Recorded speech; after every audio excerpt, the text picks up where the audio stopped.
বন্যার সময় পানি তো দূষিত হয়ে থাকে, তাহলে পবিত্রতার জন্য আসলে পানি আমরা কি পবিত্রতার হুকুমটা কি হবে এই পানির ক্ষেত্রে?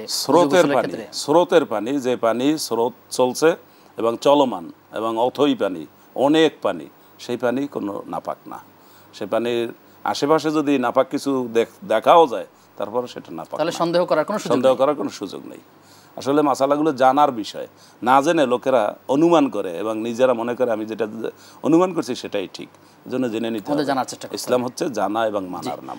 শেখ, আপনার মাধ্যমে আমরা অনেকগুলো বিষয় জেনেছি, আমল করতে পারি, সেই তৌফিক আল্লাহ আমাদের দান করুন। আল্লাহ তাআলা আমাদের বন্যা দুর্গত লোকদেরকে হেফাজত করুন, সেই দোয়া করি। আপনাকে ধন্যবাদ জানাই, আপনাকে বিদায় নিচ্ছি। প্রিয় দর্শক, আপনারা দেখছিলেন ইসলামী জীবন ও জিজ্ঞাসা।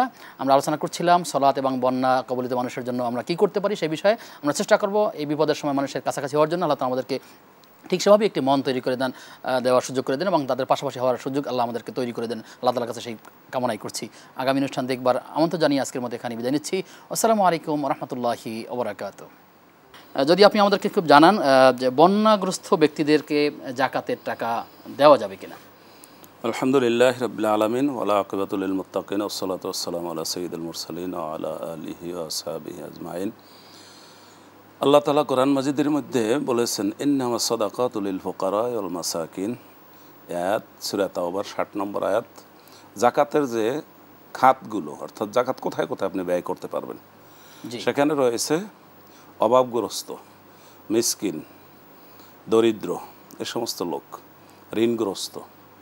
তো এখন যারা বন্যা দুর্গত, বন্যা কবলিত এলাকায়, তাদের তো আসলে এখন কোনো কিছুই নাই, অনেকগুলো দেওয়ার মতো খাত তৈরি হয়ে গেছে বলতে গেলে। সেই হিসাবে এখন তাদেরকে যাকাতের খাত থেকে দেওয়া, যাকাতের উৎস থেকে দেওয়া, এটাই হলো সবচাইতে বেশি উপযুক্ত সময়। আর যারা যাকাত দিবেন তাদের উদ্দেশ্যে আমরা বলতে চাই, আপনি যাকাত দিবেন সারা বৎসর। আমাদের দেশে অবশ্য মানুষ রমজান মাসে যাকাত দেওয়ার একটা প্রবণতা রয়েছে, আসলে যাকাত দিবেন সারা বছর। যখন আপনি যাকাত দিবেন তখন আপনি লিখে রাখবেন, এবং যে লোকের দিবেন সে লোক তো এখন সমস্যায়, আপনি যাকাত দিবেন 6 মাস পরে, 1 মাস পরে, তখন সে এটা দিয়ে কী করবে?